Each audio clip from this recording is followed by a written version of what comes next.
This episode from the life of Sherlock Holmes will be transmitted to our men and women overseas by shortwave and through the worldwide facilities of the Armed Forces Radio Service. Petri Wine brings you Basil Rathbone and Nigel Bruce in the new adventures of Sherlock Holmes.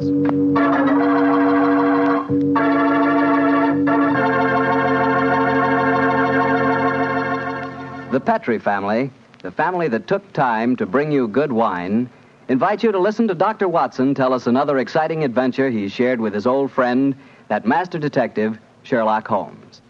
And while you're settling back comfortably in your chair, mind if I tell you about something I'd like you to share with me? It's a glass of Petri California Sherry. Of course, most people think of Petri California Sherry as the one wine that's really swell any time, but personally, I like a glass of that Petri Sherry just before dinner. You know, that's the time you're a little on edge. You've just finished your day's work, and you're waiting for your dinner, and, well, that's when you want to lean back and take it easy. And, boy, that's the time a glass of Petri Sherry tastes like something just too good to be true. Try it. Petri Sherry's the perfect before-dinner wine.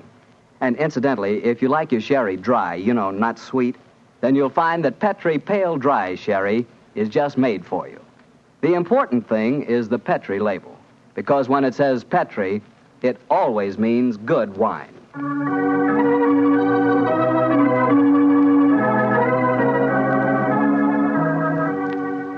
And now for our weekly visit with our good friend and host, Dr. Watson. Good evening, Doctor. Good evening, Mr. Bartell. You're a bit late. I've been keeping some dinner hot for you. Here, pull up your chair and join me. That's very nice of you. Thanks, Doctor. Are you all set with tonight's story? Yes, my boy, I'm all set, as you call it. As a matter of fact, I was going over my notes on the case just before you arrived. Last week, you hinted that a beautiful girl figured prominently in your adventure. That's quite right, Mr. Bartell. An extremely beautiful girl. In fact, I often used to say to Sherlock Holmes that if I'd been a little younger at the time, I might... Oh, well, you haven't come here to listen to my personal reminiscences. You want to hear the story that I called The Problem of Tor Bridge. That's what you promised us, Doctor. How did it begin? On a windy morning in October... In the 1890s it was. As I was dressing, I observed how the last remaining leaves were being whirled away from the solitary plane tree which graced the yard behind our Baker Street house. I descended to breakfast, prepared to find my companion in depressed spirits, for, like all great artists, he was easily impressed by his surroundings. But, to my surprise, he was in an unusually gay mood. As I entered the room, he looked up at me and, with a smile, My dear fellow, hope you slept well. Splendidly, thank you, sir. I'm so glad. Well, you're very solicitous this morning. I think you must have got a new case. Am I right? The faculty of deduction is certainly contagious. Yes, I have a new case. After a month of trivialities and stagnation, the wheels revolve once more. Good. Tell me all about it. Well, as yet, there isn't much to tell. Have you ever heard of Neil Gibson? Neil Gibson? Oh, yes. Something to do with gold mining, isn't he? A great deal to do with it, my dear fellow. In fact, he's considered the greatest mining magnate in the world. About 5 years ago, he bought a large estate in Hampshire.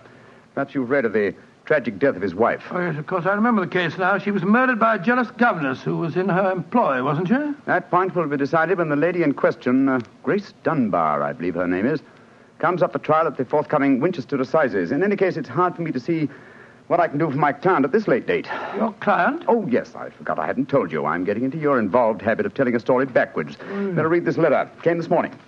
Oh, let's have a look. Dear Mr. Sherlock Holmes, Miss Dunbar is innocent. I can't see the finest woman in the world go to her death without doing everything possible to save her. I shall call on you at 10:30 tomorrow morning to discuss the matter. Yours faithfully, Neil Gibson. Good gracious me. There you have it, Watson. That is the gentleman. I'll wait. Do you know anything about his dead wife?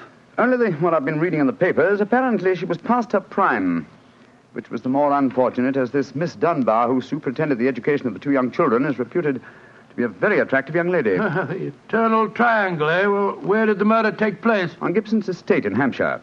His wife was found in the grounds nearly half a mile from the manor house, late at night, clad in her dinner dress, with a shawl over her shoulders, and a revolver bullet through her brain. Any weapon found near her? No, there were no clues found at the scene of the crime. What made them suspect the governess? Well, in the first place, there was some very incriminating evidence.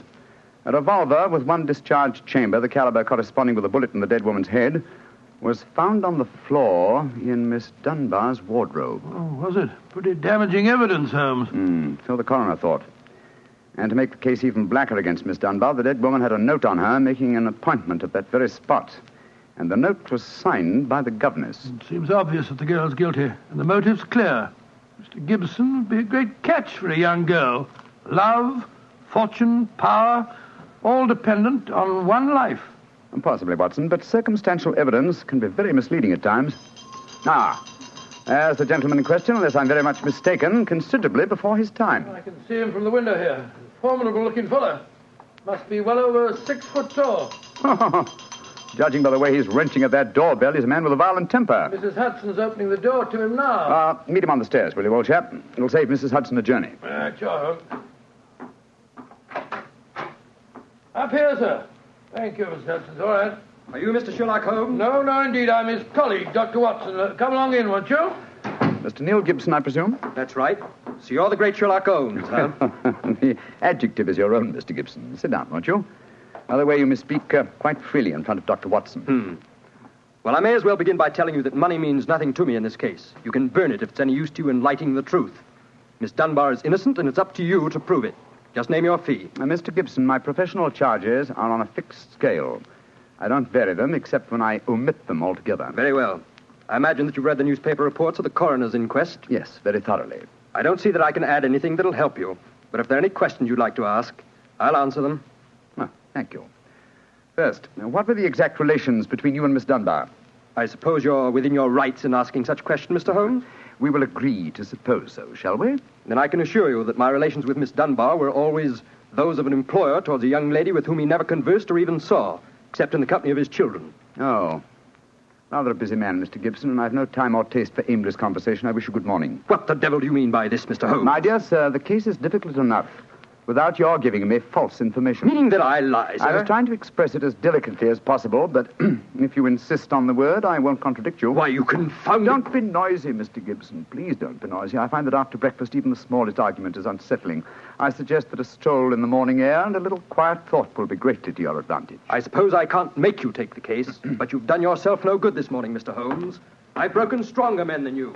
No man ever crossed me and was the better for it. Good morning, Mr. Gibson. You've a great deal yet to learn.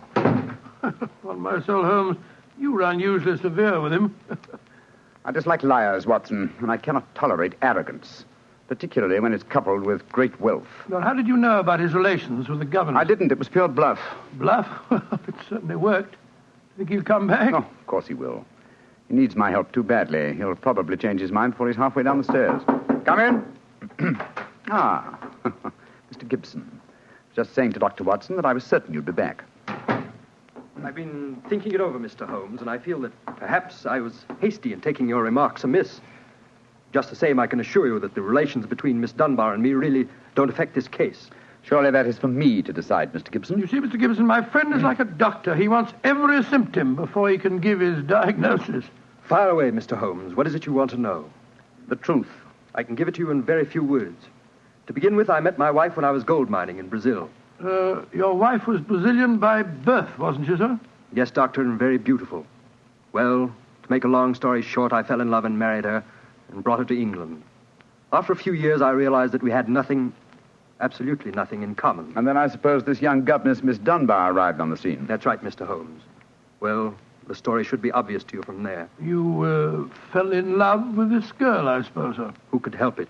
Did you suggest marriage to her? Yes, though I knew that my wife would never divorce me. I see. Then you made an utterly insincere proposition to her. Now, look here, Mr. Holmes. I came to you on a question of evidence, not of morals. I'm not asking for your criticism. It's only the young lady's sake that forces me to touch your case at all. Now, tell me, sir, what is your own opinion as to Miss Dunbar's guilt? It's very black against her, I can't deny that. One explanation of the tragedy did come into my head, Mr. Holmes. I give it to you for what it's worth. Pray continue, Mr. Gibson. My wife was bitterly jealous. She was half crazy with hatred. She might have planned to murder Miss Dunbar, or we'll say to threaten the girl with a revolver and so frighten her into leaving us. There might have been a struggle in which the gun exploded and gone off and shot my wife, who was holding it. Well, that possibility has already occurred to me. It's the only obvious alternative to deliberate murder. The revolver, Holmes, was found on the floor of the governess's wardrobe. Now, Mr. Gibson, I should like to examine your house and the scene of the murder as soon as possible. Certainly, Mr. Holmes. Sergeant Coventry of the local police is still down there. He'll give you any help you may need. Excellent. Watson, old fellow, out with the timetable. We're catching the next fast train to Winchester.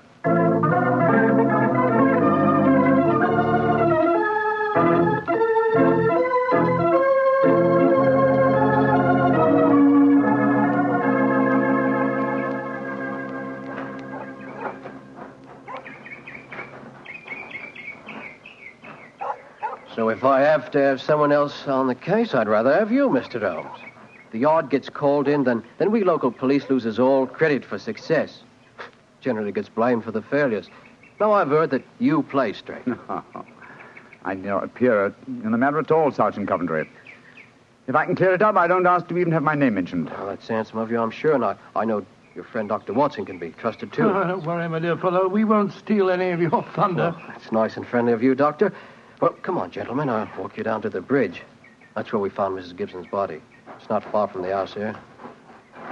Well, I must say, Mr. Gibson has a beautiful estate. It must be 60 or 70 acres. Oh, nearly twice that, Doctor. The woods back of the house there belongs to him, too.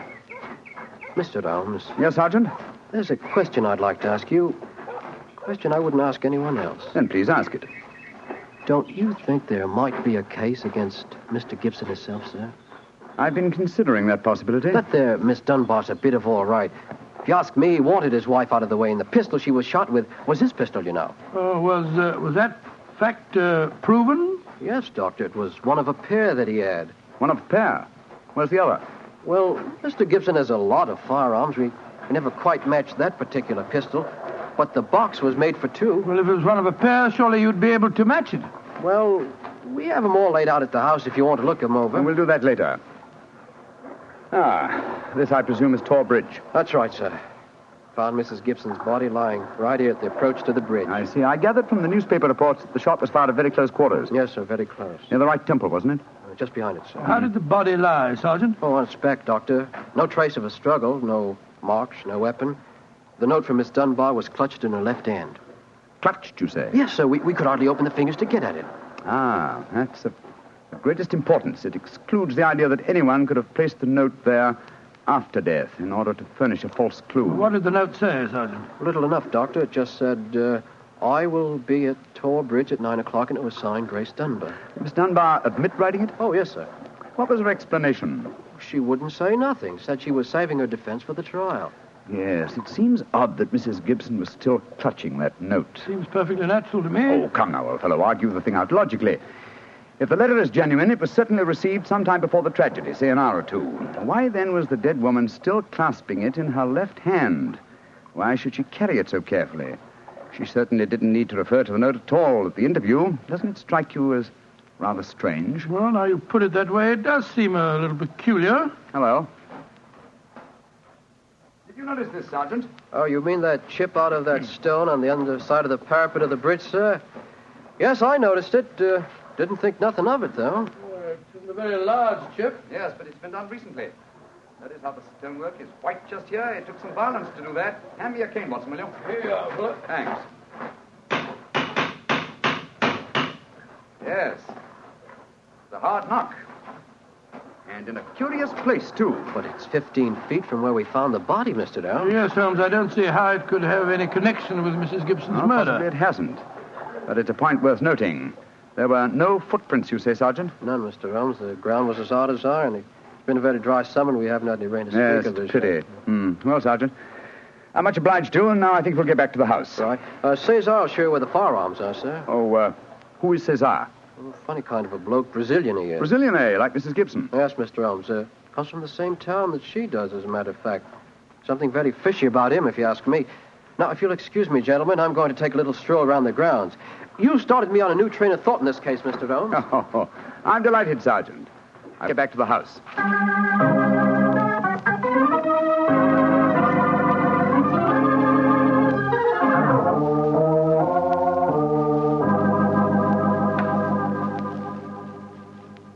I see.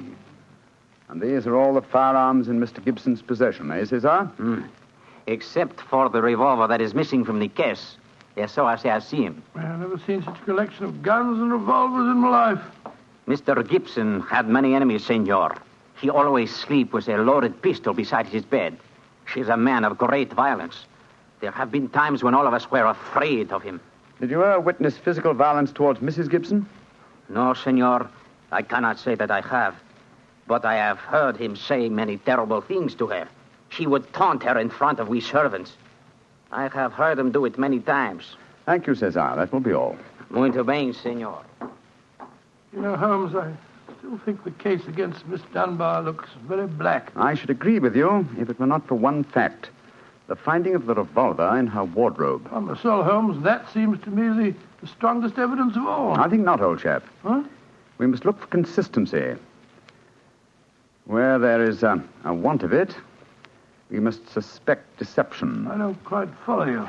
Suppose for a moment that we visualize you in the character of a woman who, in cold, premeditated fashion, is about to murder a rival. You've planned it. A note has been written. The victim has come. You have a weapon. The crime is well done. It has been workmanlike and complete. You mean to tell me that after carrying out so crafty a crime, you'd be so stupid as to forget to fling the incriminating revolver to the bottom of the stream? Or perhaps in the dense reeds that border it? Would you carefully carry it home and put it in the first place that would be searched? Your wardrobe? Well, perhaps in the excitement of the moment, one... No, my dear chap, I won't admit that's even possible. When a crime is coolly premeditated, then the means of covering it are coolly premeditated also. Well, then if Miss Dunbar didn't shoot Mrs. Gibson, who the devil did? I hope I can give you the answer to that question, Watson, when we've made one further visit. Oh, Lord. Where are we going now? To prison, old chap. Prison? Yes, we're going to Winchester Prison to call on Miss Dunbar. I'm certain that the key to this strange mystery lies in her hands.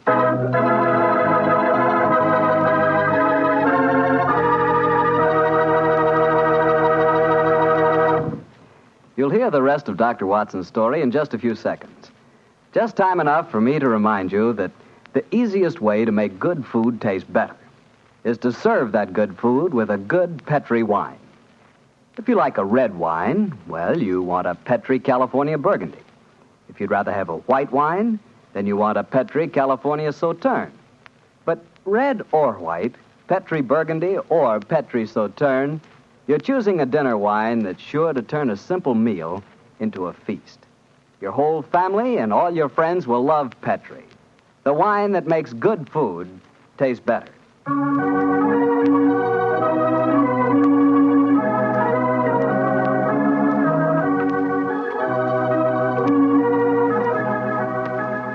And now back to Dr. Watson and tonight's Sherlock Holmes adventure, The Problem of Tor Bridge. Well, Doctor, did you go to Winchester Prison and see Miss Dunbar? We did, Mr. Bartell. An hour later, found the two of us sitting in a dank and gloomy cell, talking to one of the most beautiful girls that I've ever seen. Her bright, flashing eyes and her air of quiet confidence seemed sadly out of place in such a setting. Holmes spoke to her quietly, soothingly. Dunbar, tell us of your true relations with the dead woman. She hated me, Mr. Holmes. She hated me with all the passion of her distorted mind. Please tell us exactly what happened on the evening of Mrs. Gibson's death. Well, I received a note from her in the morning. A note imploring me to meet her at the bridge after dinner that night. She said she had something important to say to me. Did you keep that note, Miss Dunbar? No, Doctor. She asked me to destroy the note, so I burned it in the schoolroom grate. I saw no reason for such secrecy, but... well, I did as she asked. And yet she kept your reply very carefully. It's interesting. Tell me what happened when you met her that night. When I reached the bridge, she was waiting for me. I won't tell you what she said, but she poured out her whole wild fury in burning, horrible words. I didn't answer. I couldn't. It was dreadful even to look at her. She was like an insane woman, standing there screaming disgusting insults at me. I put my hands to my ears and rushed away. Where was she standing when you left her? Within a few yards of the spot where her body was found later. And yet, presuming she met her death shortly after you left her, you heard no shot. No, I heard nothing. But I was so upset, Mr. Holmes, that I rushed straight back to my room. Did you leave it again that night? Yes. When the alarm came that Mrs. Gibson was dead, I ran out with the others. Did you see Mr. Gibson? Yes, Doctor. He had just returned from the bridge when I saw him. He had sent for the doctor and the police. This pistol that you found in your room, have you ever seen it before? Never, Mr. Holmes, I swear it. When was it found, Miss Dunbar? Next morning, when the police made their search, it was on the floor of my wardrobe where I keep my shoes. You had no idea how long it had been there. Well, it hadn't been there the morning before, How do you know? because I had tidied up the wardrobe that day. I see. Then someone must have come into your room and placed the pistol there in order to incriminate you. I'm certain of it. When could they have done that? Well, it could have been at meal times, or when I was in the schoolroom with the children. Yes. Miss Dunbar, on examining the scene of Mrs. Gibson's death, I noticed that a piece of stonework on the underside of the parapet of the bridge had been broken away. Can you suggest any possible explanation for that? Oh, surely it must have been a mere coincidence, Mr. Holmes. Possibly. But why should it appear at the very time of the tragedy and at the very place? Could it possibly be that... Why, yes, of course. Idiot. Why didn't I think of it before? Come along, Watson. Where are we going, Holmes? Back to Thorpe Bridge, old fellow. As fast as we can get there. What have you found out, Mr. Holmes? The answer to this mystery, I hope, my dear young lady. You will get news before the day is out. And meanwhile, take my assurance that the clouds are lifting and that the light of truth is breaking through.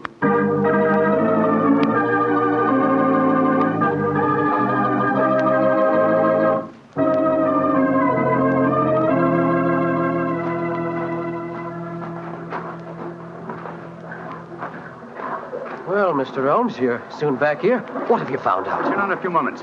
You got my message? Oh, yes, sir. Here you are. Ball of twine. What you wanted for, I can't imagine.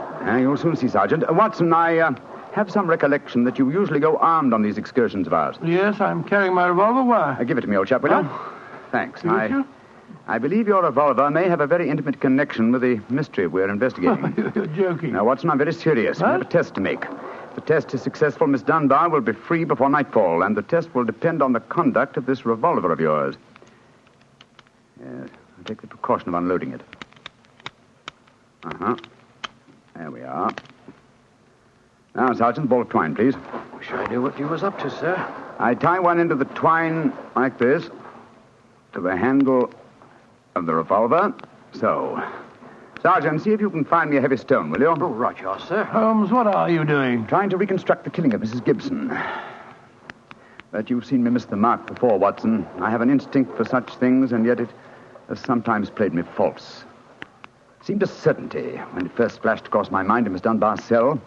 But one drawback of an active mind is that one can always conceive alternative explanations which would make our scent a false one. And yet, oh well, we can but try. Here's a nice stone, Mr. Holmes. Thank you, Sergeant. Yes, now, sir.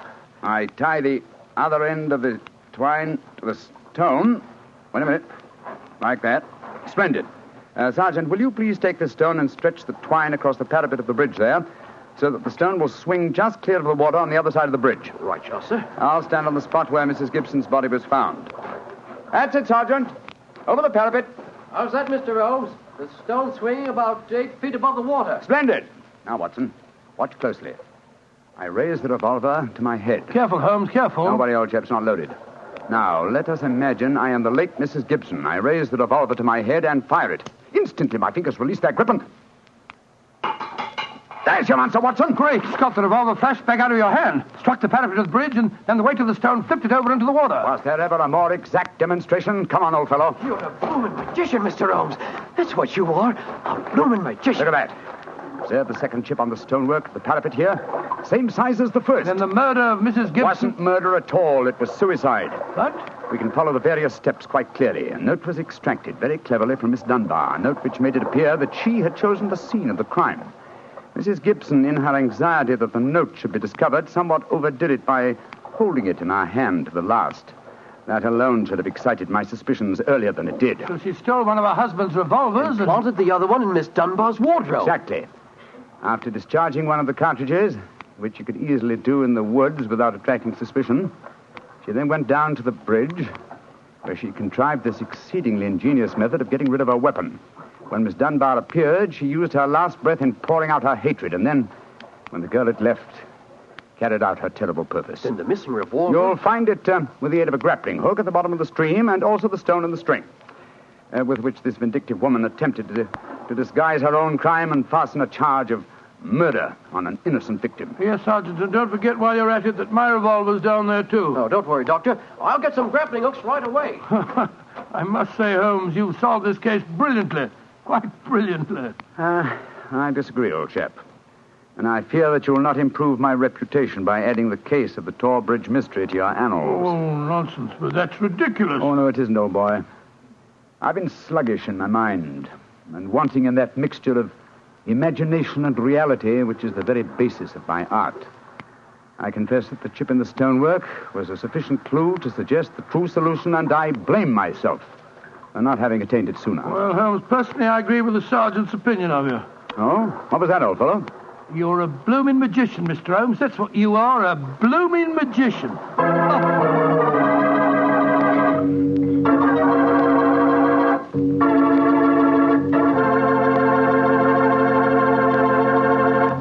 Well, Doctor, Holmes really was a magician. That is, if you did find Mrs. Gibson's revolver and your own in the stream. Oh, we found them all right.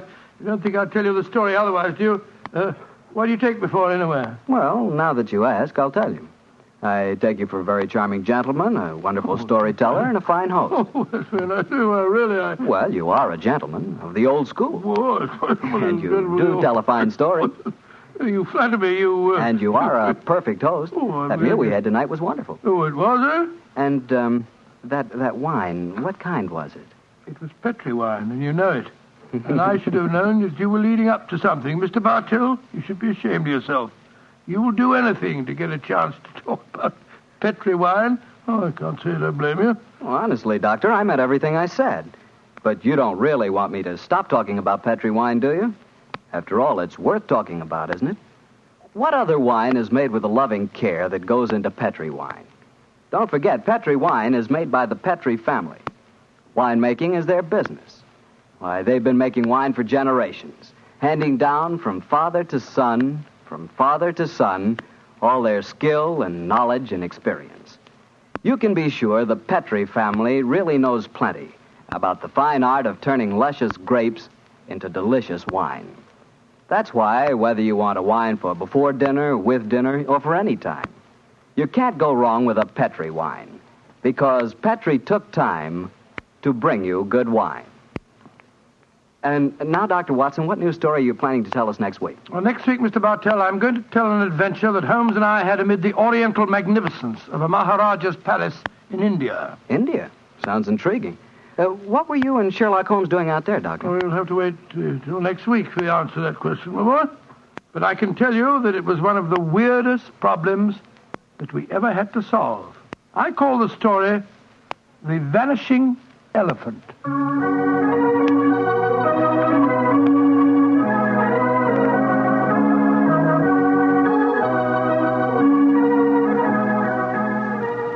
Tonight's Sherlock Holmes adventure is written by Dennis Green and Anthony Boucher and is adapted from the Sir Arthur Conan Doyle story, The Problem of Tor Bridge. Mr. Rathbone appears through the courtesy of Metro-Goldwyn-Mayer and Mr. Bruce through the courtesy of Universal Pictures, where they are now starring in the Sherlock Holmes series. The Petri Wine Company of San Francisco, California, invites you to tune in again next week, same time, same station. Oh, the Petri family took the time to bring you such good wine. So when you eat and when you cook, remember Petri wine. To make good food taste better, remember... Petri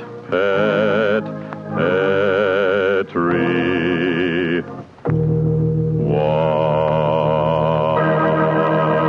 This is Harry Bartell saying goodnight for the Petri family. Sherlock Holmes comes to you from our Hollywood studios. This is the Mutual Broadcasting System.